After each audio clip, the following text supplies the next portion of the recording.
గారు జనంలోకి వెళ్తున్నారు. జనంలో నుంచి ఒకటేసారిగా పుట్టుకొస్తుంది బీజేపీకి మేము ఓట్లేస్తాం ఈసారి ఖచ్చితంగా.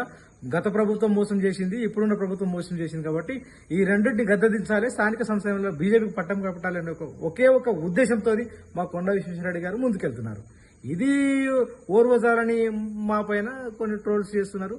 అవన్నీ కొండ విశ్వేశ్వరరెడ్డి గారి దగ్గరికి ఇవన్నీ ఎన్నో చూసిండు ఆయన. విశ్వేశ్వరరెడ్డి గారు అంటే ఒక మచ్చలేని వ్యక్తి. రాజకీయాల్లో విశ్వేశ్వరరెడ్డి గారు లాంటి వ్యక్తి అర్హదు. అలాంటి వ్యక్తిని కాపాడుకోవాల్సిన బాధ్యత వికారాబాద్ జిల్లా ప్రజలది.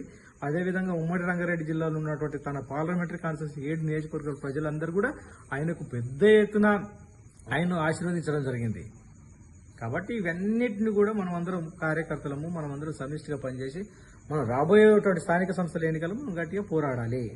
మనం ప్రజల పక్షాన ఉందాం, ప్రజా సమస్యలపైన పోరాడదామండి.